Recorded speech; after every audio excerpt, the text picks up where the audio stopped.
Assalamualaikum warahmatullahi wabarakatuh.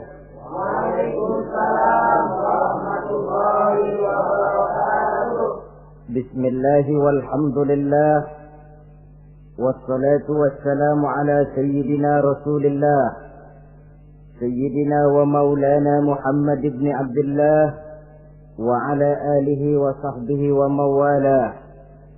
أما بعد سبحانك لا علم لنا إلا ما علمتنا إنك أنت العليم الحكيم لا حول ولا قوة إلا بالله العلي العظيم. Saudara-saudara kaum muslimin rahimakumullah. Ada 3 perintah Allah yang berangkai dalam Al-Quran yang menurut para ulama tidak diterima yang satu apabila yang lain tidak dikerjakan. Di antaranya ayat aqimus shalah wa atuz zakah. Yang kedua ati'ullaha wa ati'ur rasulah. Dan yang ketiga ayat anishkurli wali walidayka. Perintah ini merupakan perintah yang berangkai. Aqimus shalah wa atuz zakah. Dirikan salat dan bayar zakat. Artinya tidak diterima salatnya orang yang tidak membayar zakat dan tidak diterima zakatnya orang yang tidak mendirikan salat. Perintah ini berangkai pada saat salat dikerjakan, zakat apabila sampai haul dan nisabnya harus dibayarkan. Begitu juga pada ayat ati'ullaha wa ati'ur rasul.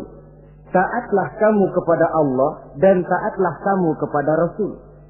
Tidak diterima taat kepada Allah kalau membelakangi Rasul, dan tidak diterima mentaati Rasul kalau tidak mentaati Allah. Keduanya berangkai dan tidak terpisahkan satu dengan lainnya. Taat kepada Allah artinya harus taat juga kepada Rasul. Mengamalkan Quran artinya juga harus dengan mengamalkan sunnah. Oleh karenanya sering diingatkan, usaha memisahkan umat Islam dari Islamnya selalu diawali dengan memisahkan umat Islam dari ulamanya. Dan ini bukan urusan baru. Sejak zaman dahulu orang-orang yang anti kepada Islam selalu berusaha memisahkan umat Islam dengan Islamnya. Caranya pertama dipisahkan umat dari ulama. Kalau cara ini berhasil, mereka masuk kepada tingkat yang kedua, ditanamkan keraguan kepada sunnah. Kalau cara ini pun juga mereka berhasil, masuk kepada bagian ketiga yang terpenting, menanamkan keraguan kepada Al-Quranul Karim. Kalau umat sudah meragukan Al-Quranul Karim, maka tidak ada lagi yang bisa diharapkan. Oleh karena itu, ati'ullah dan ati'ur rasul tidak bisa dipisahkan satu sama lain. Apabila kita mengamalkan ajaran Quran, seiring dengan itu kita juga harus menegakkan sunnahnya. Adapun ayat yang ketiga yang merupakan perintah berangkai ini, anishkurli wali walidayka, kata Allah. Hendaklah engkau bersyukur kepadaku dan bersyukur kepada ibu bapakmu. Bersyukur kepada Allah tapi tidak bersyukur kepada ibu bapak tidak diterima. Bersyukur kepada ibu bapak tapi tidak bersyukur kepada Allah juga ditolak. Oleh karenanya keduanya tidak bisa terpisahkan satu sama lain. Orang yang pandai bersyukur kepada Allah, dia harus pandai juga bersyukur kepada ibu dan bapaknya. Bersyukur kepada ibu bapak artinya berbakti kepada kedua orang tua kita. Kalau kita perhatikan, dan inilah pokok yang akan kita bicarakan pada pertemuan ini, soal berbakti kepada ibu dan bapak. Kalau kita perhatikan, kedudukan kedua orang tua dalam Al-Quran itu tinggi sekali. Kita baca misalnya dalam surah Al-Isra ayat 23. Di sana menjelaskan وَقَضَى رَبُّكَ أَلَّا تَعْبُدُوا إِلَّا إِيَّهُ وَبِالْوَالِدَيْنِ إِحْسَانًا. Dan Allah Tuhanmu telah memutuskan, telah menetapkan, jangan kamu menyembah selain daripadanya dan berbaktilah kepada kedua orang tua. kita perhatikan tartibul kalimat atau tertib urutan kalimat dalam ayat ini. Pertama, jangan menyembah selain kepada Allah. Yang kedua, berbakti kepada kedua orang tua.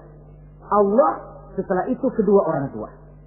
Begitu tinggi kedudukannya sampai dirangkaikan dengan kewajiban menyembah hanya kepada Allah. Sesudah itu apa? Wabil walidaini ihsana, berbakti, berbuat baik kepada ibu dan bapak. Lalu dalam surah An-Nisa ayat 36 kita temukan wa'budullaha wa la tusyriku bihi syai'a wa bil walidaini ihsana. Sembahlah Allah, jangan engkau sekutukan ia dengan sesuatu pun, dan berbuat baiklah kepada kedua orang tuamu.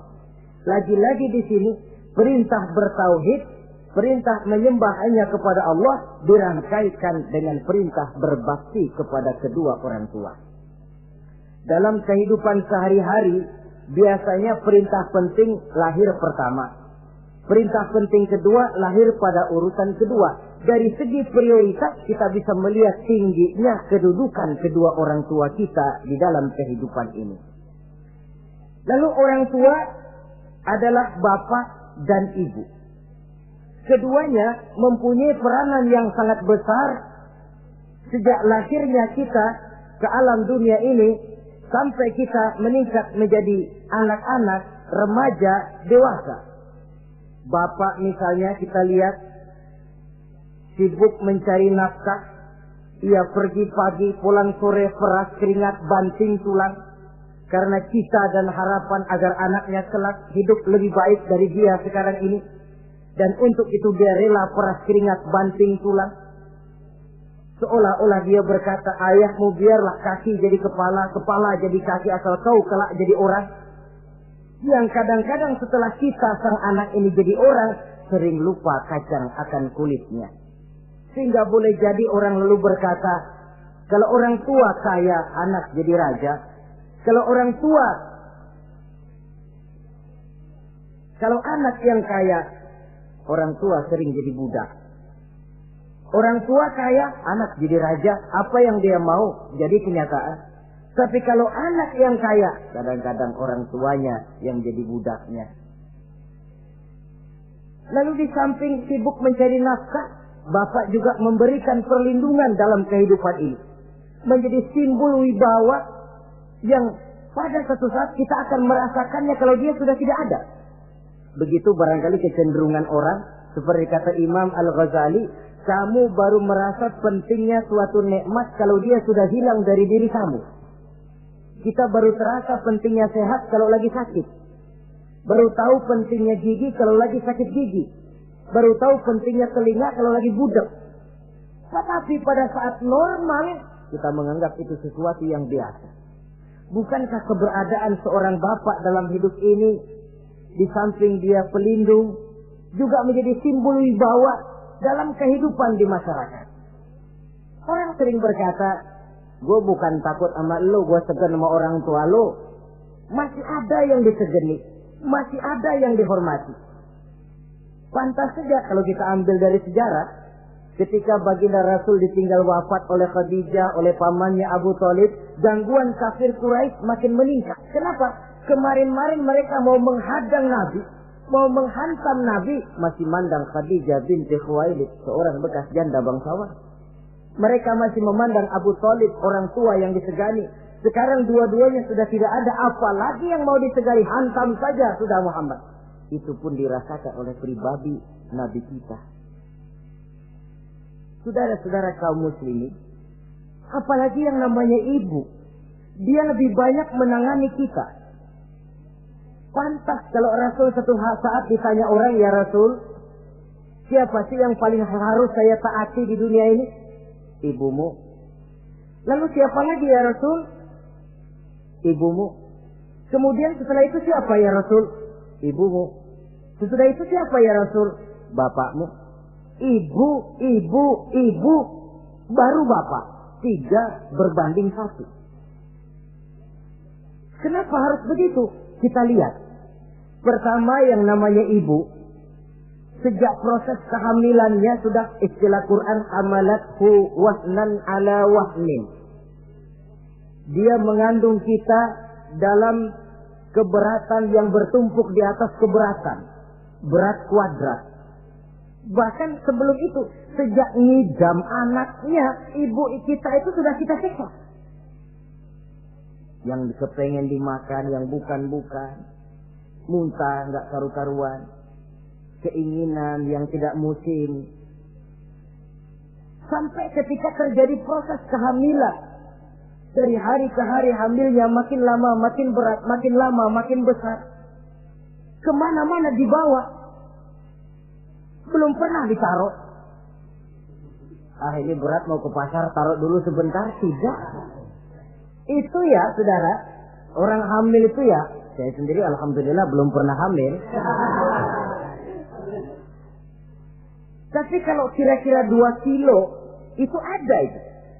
Umpama pengen ngerasain, cari kelapa yang beratnya kira-kira 2 kilo, jantung di perut kemana-mana bawa. Masa enak kayak begitu? Kehamilannya makin lama makin besar, makin lama makin besar. Tidurnya pun sudah serba sulit dan serba salah. Sampai dia kepada saat kelahirannya, saat melahirkannya, berhadapan dengan 2 pilihan. Kalau tidak hidup, mati.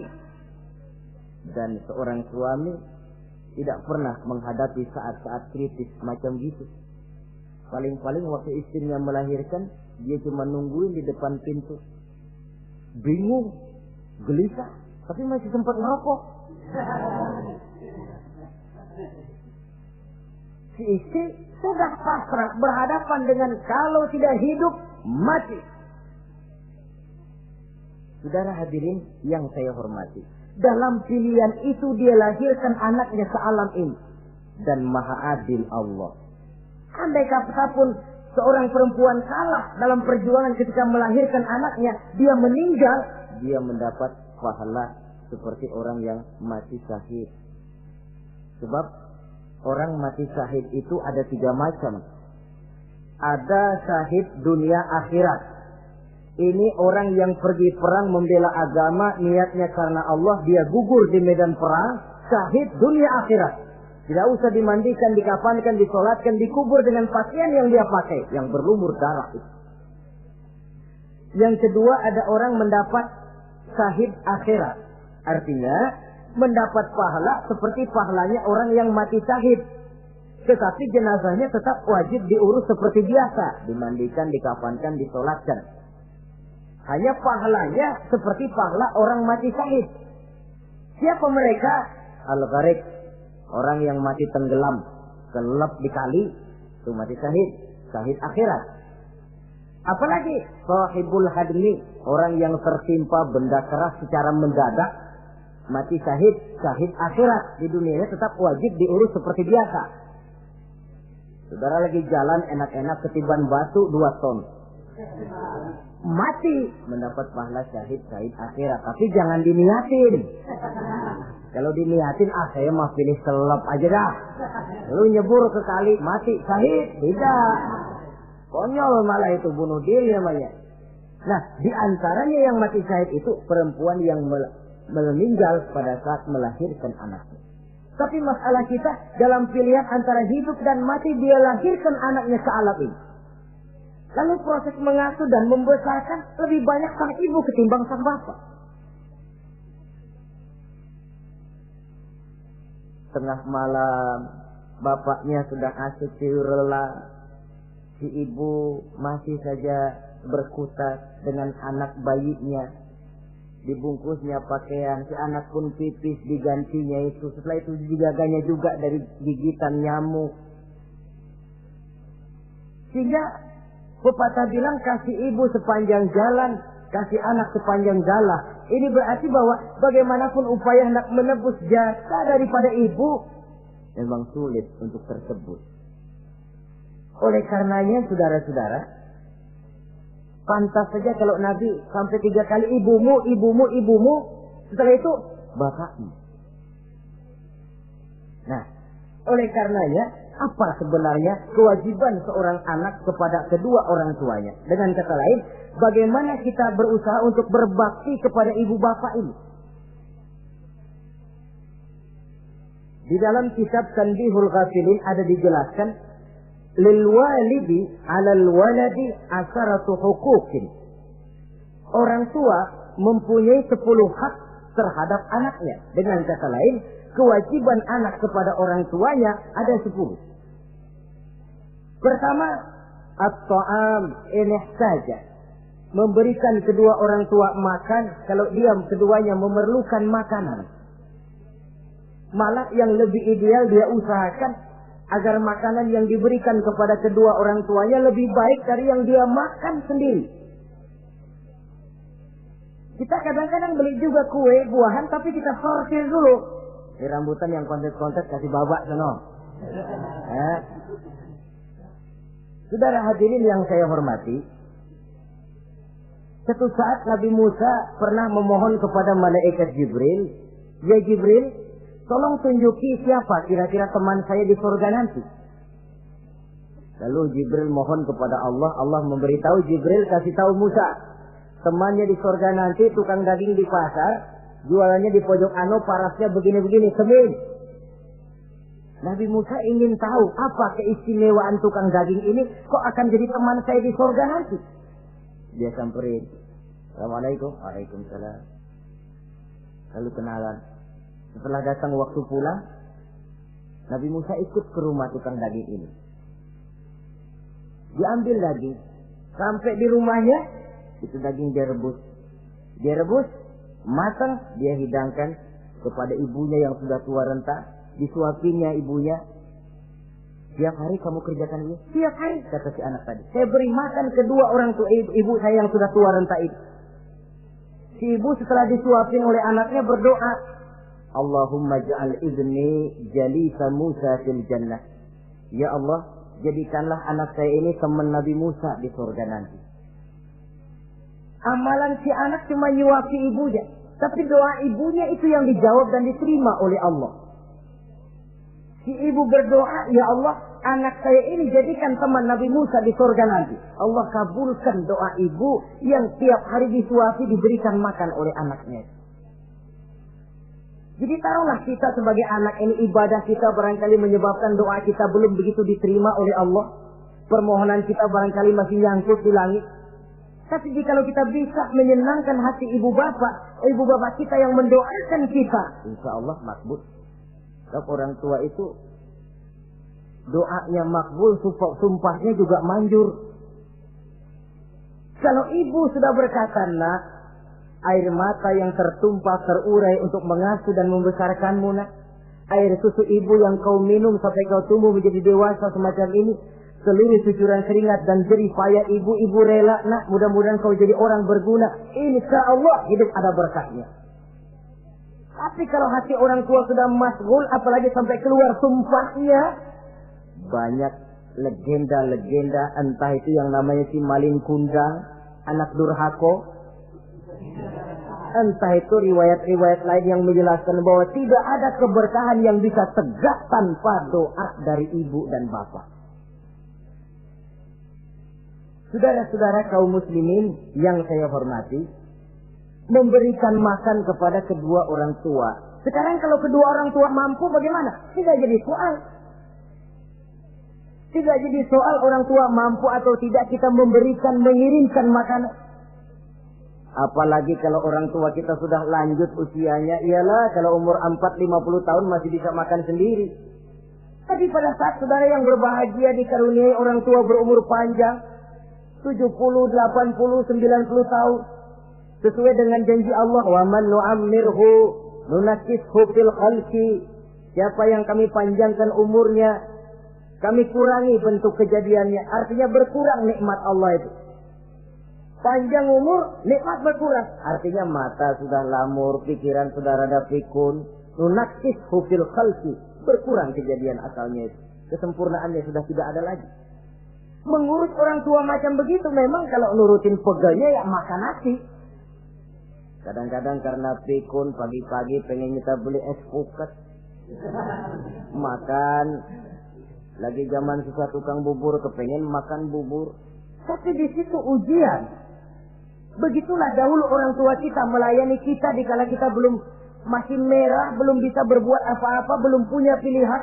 Tapi mereka sabar, mereka ikhlas. Tidak sabarkah kita? Tidak ikhlaskah kita di hari tua mereka? Kita mengasuh dan melayani mereka. Kadang-kadang karena rewel, anak ketelepasan omong. Udah tua, rewel aja. Hancur hatinya. Dalam keadaan tidak berdaya, mendapat kata yang tidak enak lagi dari anak-anaknya. Saudara hadirin yang saya hormati, jadi soal orang tua mampu atau tidak memberi makan, itu bukan soal, tapi kewajiban anak memberikan makan kepada kedua orang tuanya. Ini kewajiban yang pertama. Kewajiban yang kedua, al-khidmatu ilaihi saja. Al-khidmah artinya berbakti kepada ibu dan bapak. Satu hari ketika kumpul dengan para sahabat, Nabi pernah berpesan kepada Sayyidina Umar bin Khattab radhiyallahu anhu. Umar, saya ya Rasul. Nanti kalau kamu sempat datang ke kota Madinah, Umar, cari anak muda yang bernama Uwais Al-Qarni dan kau minta didoakan olehnya. Sayyidina Umar heran. Ini yang menyuruh Rasul. Padahal Rasul doanya mustajab. Dan lagian masih banyak orang-orang tua. Kenapa kalau datang ke Madinah suruh cari anak muda namanya Uwais Qarni dan minta didoakan olehnya? Apa keistimewaan Uwais Al-Qarni ini? Jadi ini pun juga alasan kata Nabi, aksiru minan nas bidu'ail khair fa innaka la tadri min ayyi fahin yuqbal. Banyak-banyaklah kamu minta doa kebaikan dari orang lain, sebab kamu tidak tahu dari mulut yang mana doa diterima Allah. Menurut kita barangkali orangnya kere, nggak ada potongan, tapi kalau doanya diterima Allah, siapa yang sanggup menghalangi? Ada orang bilang, enakan doa sendiri langsung mantap, tidak jelek. Tapi minta didoakan orang lain pun tidak salah. Saudara-saudara yang saya hormati, kadang-kadang tukang minta-minta pengemis datang ke rumah. Kita kasih 100 rupiah, lalu keluar doanya kan, mudah-mudahan rezekinya bapak lancar dan segala macam. Ada orang yang nggak sabar, dia bilang, Allah kenapa saya kamu doain dirimu sendiri aja dah, supaya besok jangan jadi pengemis lagi. Secara logika mungkin, secara logika. Tapi agama bukan cuma logika. Siapa tahu dan siapa yang bisa menghalangi kalau doa dari mulut tukang pengemis itu yang diterima Allah? Tidak seorang pun yang tahu. Nah, Sayyidina Umar heran, apa sih keistimewaan Uwais Al-Qarni ini? Ketika beliau ke Madinah, diselidiki, apa keistimewaan si Uwais ini? Masih muda, tapi saya oleh Nabi disuruh temuin dan minta didoakan olehnya. Nah, jadi dalam pandangan Allah itu ya nggak ngurus tuanya. Yang afdal itu yang tua dan banyak ibadahnya, dekat dengan Allah. Tapi kalau tuanya cuma kejemur, ya yang mending-mending yang muda dan banyak ibadahnya. Uwais Al-Qarni ini contoh. Apa ibadah Uwais Al-Qarni? Ternyata dia seorang anak yang sangat berbakti kepada ibunya. Ayahnya sudah meninggal. Dia pernah menggendong ibunya dari Madinah ke Mekah cuma untuk bikin haji dan untuk bertemu dengan Rasul. Sayang, tidak sempat bertemu dengan Rasul.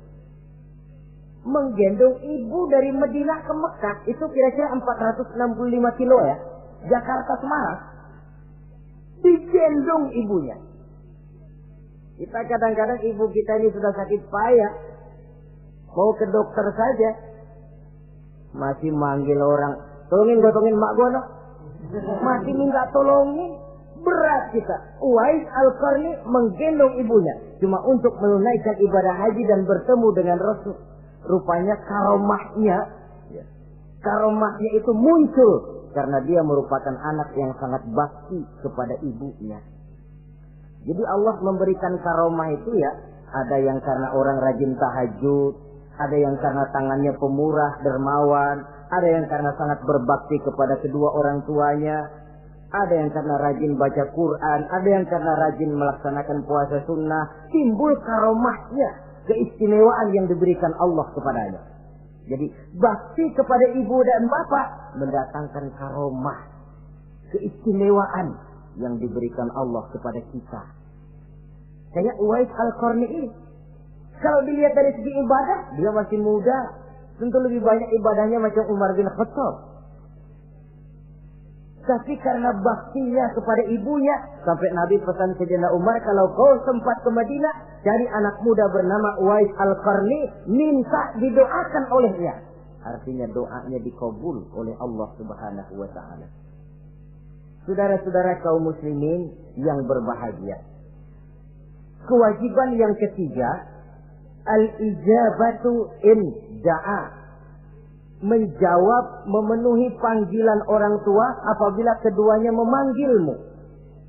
Menjawab panggilan kedua orang tua. Dan cara menjawab ini pun Al-Quran memberikan tuntunan etiknya. Wala taqul lahuma uffin. Jangan kepada kedua orang tuamu ngomong uff. Uff, hus, oi. Itu dianggap kurang etik. Saudara hadirin yang saya muliakan, menjawab panggilan orang tua merupakan kewajiban anak dan merupakan hak dari orang tuanya. Dia berhak untuk dijawab panggilannya dan anak berkewajiban untuk menjawab panggilan orang tuanya. Mari kita ikuti satu riwayat bahwa ada seorang anak muda yang soleh, tekun melaksanakan ibadah, namanya Jurayj. Satu hari Jurayj ini sedang sholat sunnah. Ketika dia sedang sholat itu, ibunya manggil, Jurayj, kan? Jurayj, sini sebentar. Ibunya rupanya tidak tahu kalau Jurayj sedang sholat. Mendengar panggilan ibunya, Jurayj bimbang dalam hati. Allahumma ummi am sholati. Ya Allah, sembahyang saya terusin atau panggilan ibu yang saya jawab? Saya sholat sunnah, tapi menjawab panggilan ibu wajib. Mana ini? Bimbang. Dia, ibunya manggil lagi, Jurayj ta'ali, Jurayj sini. Makin bimbang. Allahumma ummi am sholati. Ya Allah, yang mana? Sholat terus atau menjawab panggilan ibu? Rupanya dia pilih sholat terus, saudara-saudara. Dia tidak jawab panggilan ibunya. Karena panggilannya tidak dijawab ini, mangkel rupanya hati sang ibu. Ya Allah, Jurayj ini, saya lahirkan dia antara pilihan hidup dan mati. Saya asuh dan saya besarkan dia. Cuma saya panggil tidak mau menjawab, sakit hati saya. Keluar katanya, ya Allah, jangan mati Jurayj sebelum dia bertemu orang jahat. Nah, berlalulah riwayat ini. Hari berganti hari, bertukar minggu pergi datanglah bulan. Kesolehan anak muda yang bernama Jurayj ini terkenal ke seluruh kampung. Dan biasa, kalau ada orang yang soleh, apalagi dia masih muda, yang usil banyak. Dan yang usil ini selalu berusaha mencari jalan bagaimana menghancurkan Jurayj ini. Saudara hadirin yang saya hormati, akhirnya mereka begini aja. Jurayj kan masih muda, kita goda pakai harta. Ah, tidak mungkin. Jurayj itu bukan orang yang mata duitan, dia tidak akan luluh oleh harta. Kita tawarkan kedudukan, juga tidak bisa. Ah, begini saja. Dia kan masih muda tuh. Iya. Umpanin perempuan aja dah. Kirim cewek yang agak kece.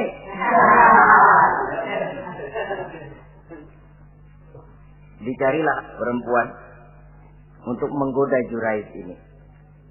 Sampai satu malam Jurayj sedang ibadah di mihrab dalam masjid.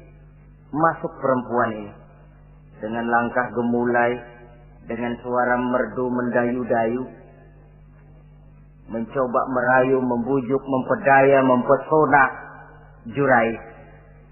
Tapi enggak kena. Sejak dari berpakaian lengkap si perempuan ini, Sampai bahasa Arabnya uryanun shalik. Tanpa sehelai benang pun lagi lekat di badannya. Menggoda Jurais, memegang Jurais, muter-muter di depan Jurais, tanpa selembar benang pun lekat di badannya. Jurais mantap. Si perempuan karena sudah kadang merasa dibayar lalu nggak berhasil kan malu. Akhirnya dia keluar dari masjid, dia pergi ke sebuah kampung, di sana dia berzina dengan seorang pengembala kambing. Dan hamil. Ketika hamilnya besar, si perempuan ini kemana-mana pidato. Saudara-saudara, kenal nggak Jurais? Kenal. Yang katanya rajin benar ibadah tuh, yang mainannya di masjid melulu, yang mainannya tasbih melulu. Nih, perut saya nih. Dia urusannya tuh. Jurais, apa betul? Bohong. Akhirnya Jurais dicari orang, macam-macam, yang caci maki, bahkan ada yang bikin pakai batu sampai berdarah kakinya, berdarah tangannya. Caci maki orang sudah nggak karu-karuan. Masjid lu ya, topeng doang lo. Saudara hadirin yang saya hormati, kita lihat di sini, Jurais sedang sholat sunnah. Dipanggil oleh ibunya, tidak menjawab. Cuma itu ilatnya. Dan ibunya pun tidak tahu kalau Jurais sedang sholat. Keluar omongan yang tidak enak dan omongan itu manjur. Kata Jurais, saudara-saudara begini. Apakah di antara saudara-saudara ada yang lihat saya melakukan zina dengan perempuan ini? Tidak ada. Lalu atas dasar apa saudara menuduh saya? Ya pengakuan si perempuan tadi. Nggak bisa dong kalau nggak ada saksi. Sekarang begini saja.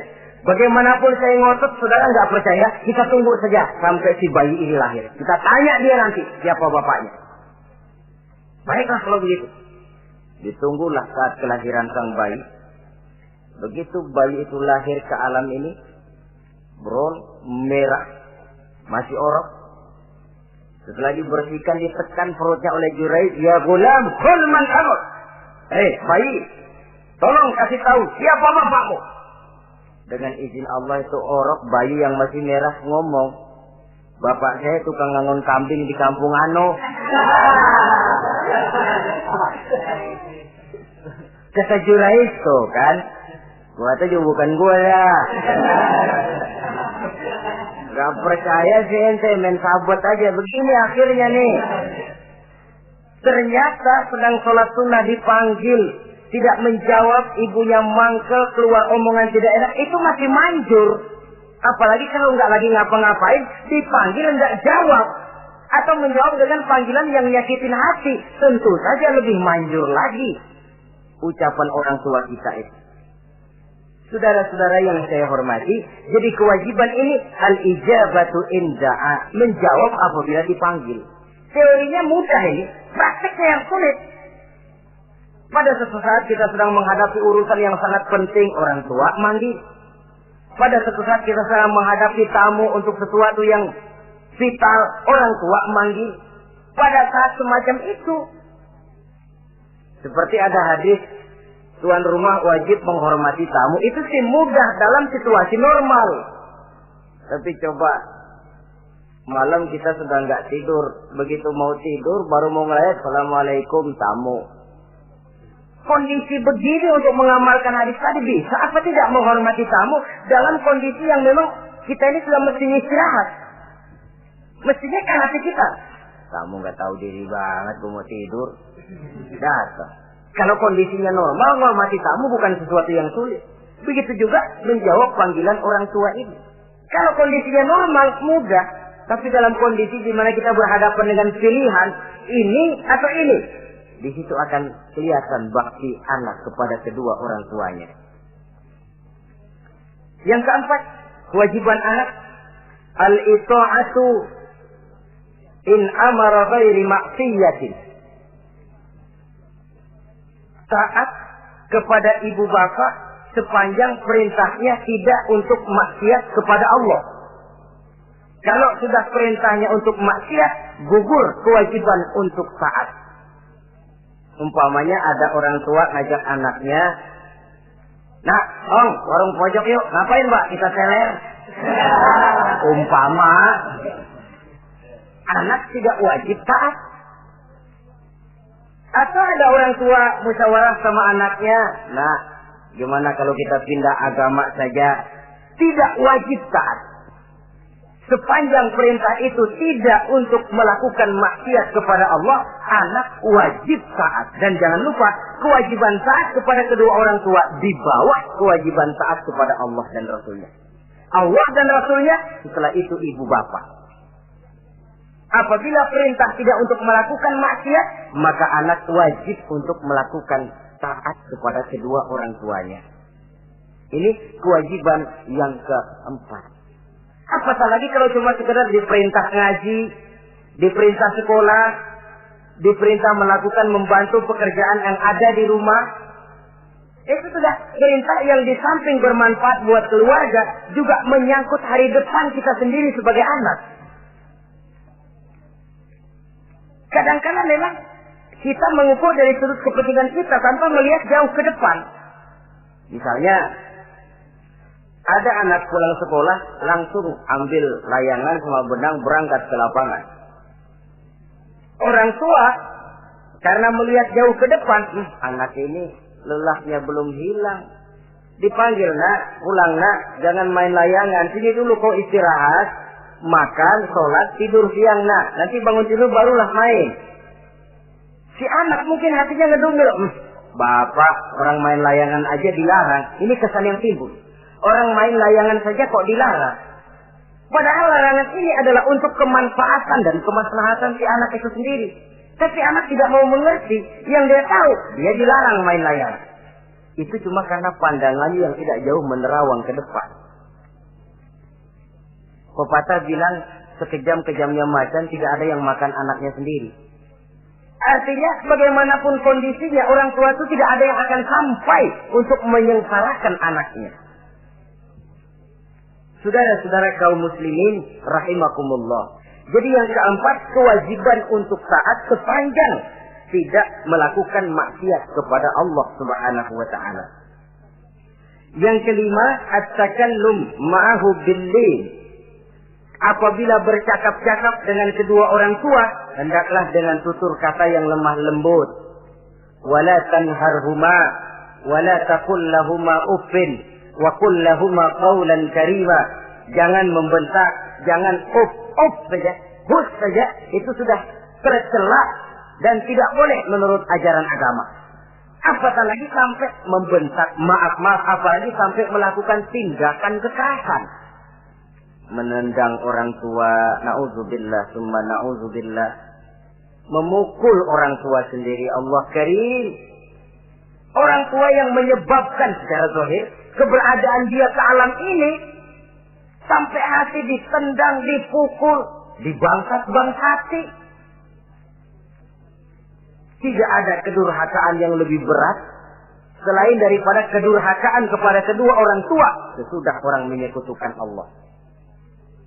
Sehingga pantas kalau Nabi memberikan vonis, ridullah fi ridul walidain wa suhtullah fi suhtil walidain. Keredoan Allah di dalam keredoan ibu bapak, dan murka Allah pun berada dalam kemurkaan ibu bapak. Ibu bapak ridho, Allah insya Allah ridho. Ibu bapak murka, Allah murka.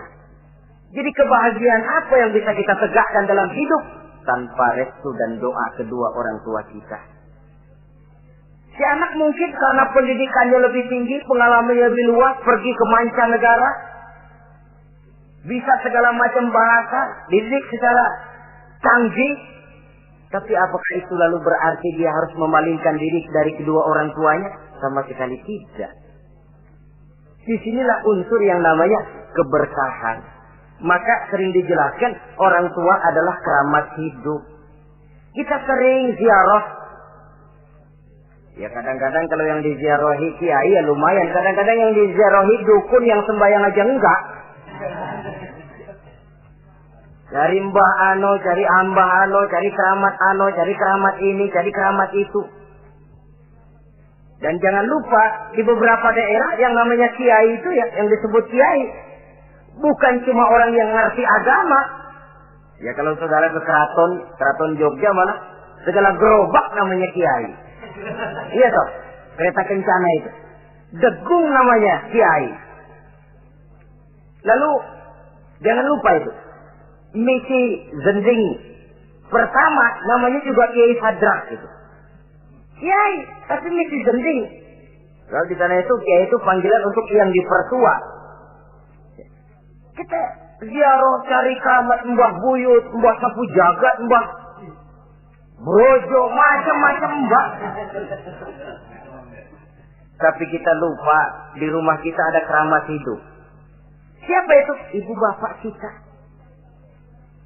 Sebelum jauh-jauhlah berziarah ke tempat-tempat yang lain, di rumahku ada keramat yang hidup. Ibu dan bapak kita sendiri. Keramat hidup. Dengan doanya, hidup jadi berkah. Tapi kalau kita sakiti hatinya, hidup ini lalu jadi sempit, jalan bagai tertutup. Maka berbahagialah seorang anak apabila dia sudah sanggup melakukan satu bakti yang bisa menyenangkan hati kedua orang tuanya. Bercakap-cakap, berbicara dengan lemah lembut. Kadang-kadang di sebagian daerah ya sudah jadi kebiasaan. Manggil orang tuanya pakai elu aja. Bapaknya dianggap CS. Salaman juga main kedet aja. Halo be. Di samsu bapaknya nggak boleh mulai, main buat aja. Dari panggilan saja, saudara hadirin yang saya muliakan, sudah memberikan cermin. Sebab bahasa adalah cermin dari pribadi orang. Kalau kepada orang tua kita sendiri kita memakai bahasa yang kasar, cermin bahwa pribadi kita memang pribadi yang kasar. Jadi pantas kalau agama mengatakan, apabila kedua orang tuamu sudah mencapai usia lanjut, fala tanharhuma, jangan membentak, wala taqul lahuma uffin, jangan berbicara uff, wa qul lahuma qaulan karima, sampaikan berbicara kepadanya dengan qaulan karima, kata-kata yang mulia, bukan kata-kata yang bagus dan indah diminta, qaulan karima, kata-kata yang mulia. Ya Allah, luhur indah betul bahasa Quran ini. Berbicara kepada kedua orang tua dengan kata-kata yang mulia. Jadi sekedar, itu saja tidak boleh, konon lagi sampai membentak. Termasuk orang tua ini, ya mertua. Kalau orang tua kan tiga loh. Orang tua yang menyebabkan kita lahir ke dunia, ibu bapak kita. Orang tua yang mempercayakan anaknya kepada kita, mertua kita. Dan orang tua yang mendidik kita, guru kita. Ketiganya berfungsi orang tua. Kewajiban ini juga berlaku. So, mertua kan cuma sekedar istilah. Pada hakikatnya dia adalah orang tua kita juga. Jangan lalu berbeda karena cuma dia bapaknya istri kita. Sama saja. Kalau kepada orang tua sendiri menghormati, lalu kepada mertua kita kurang begitu perlu, itu sudah satu sikap yang tidak adil. Tentu itu akan menyakiti hati istri. Atau kalau dia istri, akan menyakiti hati suami. Berkata dengan kata-kata yang mulia. Saudara-saudara, yang keenam, in ihtaja ilal kiswah kasahu in qadar 'alaiha. Kalau dia perlu pakaian, berikan pakaian walaupun dia sendiri mampu membeli. Nah, antarin bapak beli kacamata yuk. Ayo pak. Sudah sampai di toko kacamata, bayar oleh anaknya. Walaupun si bapak punya duit dan si bapak yang ngajak beli, kewajiban anak bayarin. Jangan mentang-mentang bapaknya cuma minta dianterin, benar-benar nganterin. Bapaknya ngeluarin dompet cuek aja. Malah ada kembalinya pak. Wah, kembalinya ditarik. Ya kalau anak belum punya penghasilan ya wajar. Yang kita maksud di sini, anak sudah mandiri dan punya penghasilan yang memadai, bahkan mencukupi untuk membantu orang tuanya. Saudara hadirin yang saya muliakan, dan ini juga kalau memang bisa, seharusnya orang tua kita pakaikan yang lebih baik dari yang kita pakai sendiri. Kalau bisa. Sebab nantinya sikap kita kepada orang tua kita itu akan jadi bahan bibir di masyarakat. Ya, dia enak-enakan orang tuanya begitu aja ya. Mungkin di depan kita orang tidak bicara, tapi di belakang kita. Kok tegel ya? Kok sampai hati ya? Dia enak-enakan berdiri di Menara Gading, tapi orang tuanya tiap hari kerja begitu berat. Saudara hadirin yang saya hormati, sekali lagi, di depan kita orang mungkin tidak berani bicara, tapi di belakang itu akan jadi buah bibir. Ini dari segi kita memelihara muru'ah. Yang ketujuh, al-masyu khalfuhu. Kalau jalan, mengiring. Artinya, di belakang orang tuanya. Ini adabnya. Adab berjalan. Saudara yang saya hormati, ini yang dicontohkan oleh baginda Rasul. Jika berjalan dengan orang-orang tua, beliau belakangan. Kenapa? Ini merupakan simbol penghormatan kita kepada orang yang lebih tua daripada kita. Tidak mentang-mentang karena pendidikan lebih tinggi, merasa dirinya lebih tahu, lebih pengalaman, selonong boy. Orang tua tahu apa sih? Ngir. Waduh, hebat. Saudara hadirin yang saya hormati, al-masyu khalfuhu. Berjalan di belakangnya. Begitu juga untuk mengemukakan pendapat. Kalau suatu saat orang tua mengajak musyawarah, dengarkan dulu omongannya, tangkap seluruhnya. Kalau kita merasa bahwa itu salah, jangan lalu dipotong. Salah Pak, jangan begitu, Bapak kolot sih. Salah, jangan. Sebab itu akan menyakiti hatinya.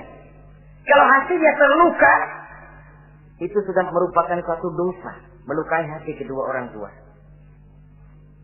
Kalau kau dianggap kita diminta mengemukakan pendapat, kemukakan pendapat itu. Kalau menurut saya sih begini.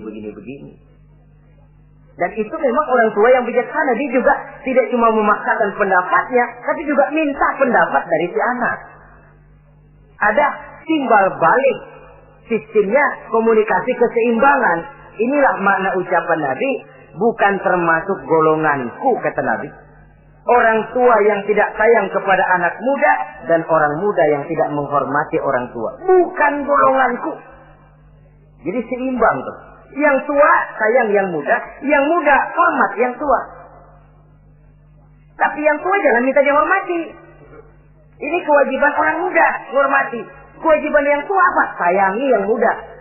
Jangan mentang-mentang yang muda harus menghormati yang tua. Lalu yang tua minta dihormati, gila hormat.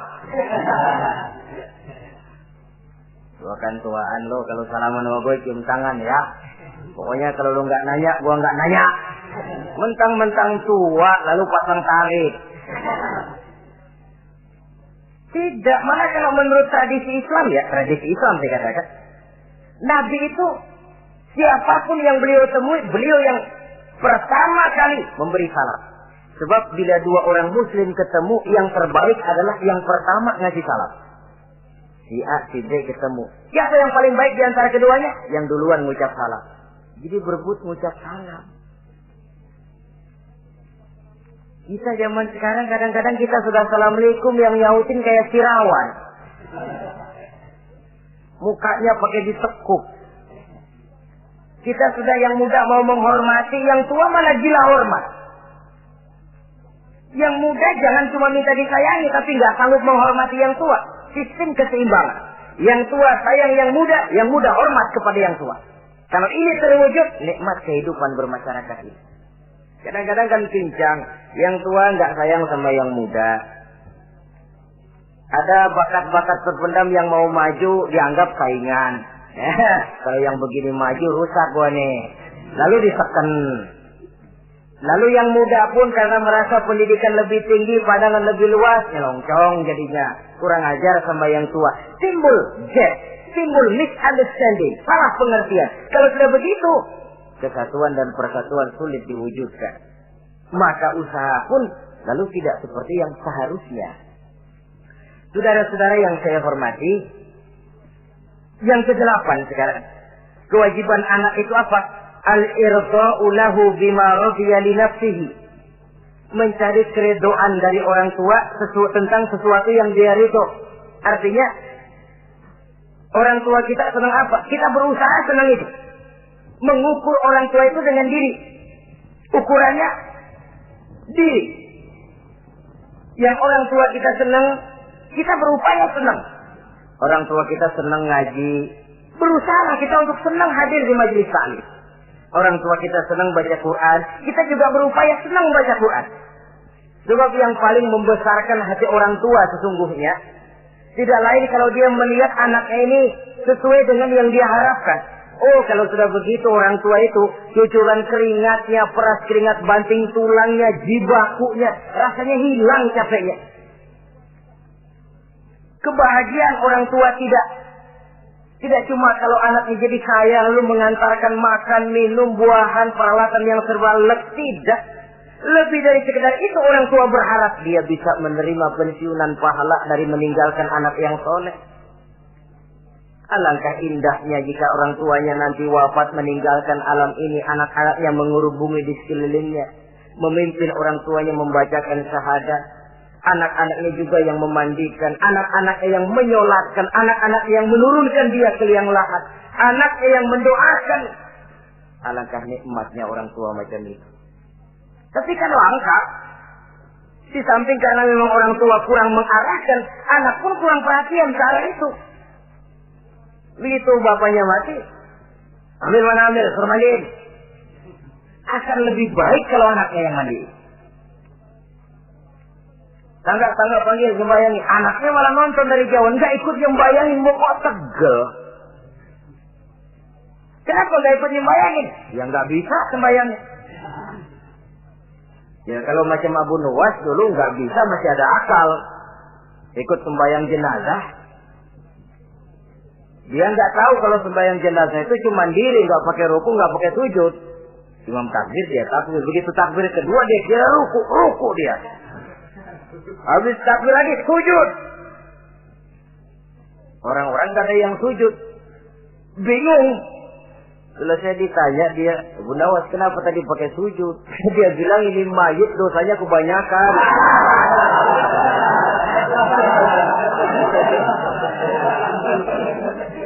Jadi kalau nggak pakai sujud, dosanya nggak diterima katanya. Dosanya nggak diampuni kalau nggak pakai sujud. Makanya saya pakai sujud. Itu sih akal-akalan. Jawaban orang kepepet namanya. Saudara hadirin yang saya hormati, baiklah ya. Yang ke-9, al-ikrahu lahu bima yakrahu li nafsihi. Membenci apa yang dibenci oleh orang tuanya. Orang tua kita enggak senang judi, jangan dekati judi. Orang tua kita enggak suka minuman keras, jangan cekek botol. Orang tua kita enggak senang kalau kita pulang sampai pagi misalnya, jangan pulang pagi. Orang tua kita enggak senang kita hanyut dalam arus pergaulan bebas, batasi pergaulan untuk menjaga hatinya. Kalaulah kita senang, tapi di depan orang tua kan harus berusaha menjaga hati kedua orang tua kita. Ini tidak berarti bahwa di depan orang tua baik lalu di belakang orang tua merdeka. Kalau di depan orang tua mah kalem, begitu orang tua hilang merdeka.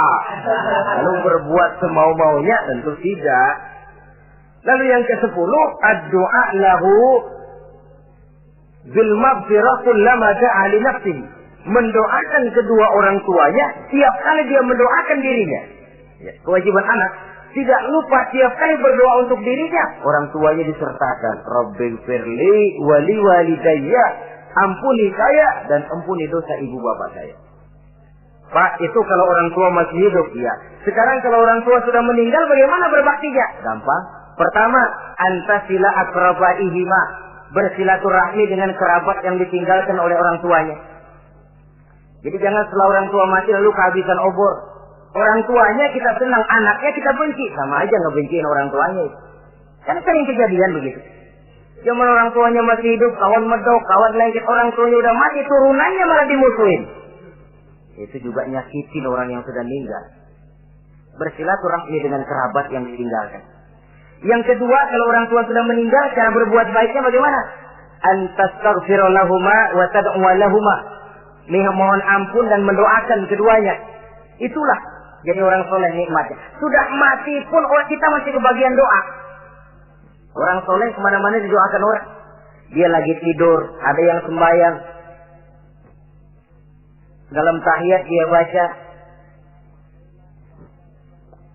Assalamu alaina wa ala ibadillahi sholihin. Ya Allah, berikan keselamatan kepada kami dan kepada hamba-hambamu yang soleh. Ini orang yang soleh, semua orang soleh kebagian doa itu. Walaupun dia lagi tidur, tidurnya didoakan orang. Dia sudah mati, kuburnya diziarahi orang, dibacakan doa. Lain kalau bajingan, liwat di kuburannya orang, serem. Bajingan kemarin mati dipendam di sana. Lu jangan liwat sana, lu kesurupan. Liwat orang, ngeri. Bagaimana lagi mau mendoakan? Yang ketiga, orang tua yang sudah meninggal itu cara berbaktinya, wa anta tasaddaqu lahuma. Kalau ada rezeki, bersedekah atas nama keduanya. Pak, 100.000 untuk pembangunan masjid, saya lihat pahalanya untuk almarhum kedua orang tua saya. Insya Allah sampai. Kalau tidak sampai, Rasul tidak akan mengajarkan badal haji. Untuk apa? Diajarkan badal haji artinya amalan orang yang masih hidup ada kaitannya dengan orang yang sudah meninggal. Bersedekah atas nama kedua orang tua.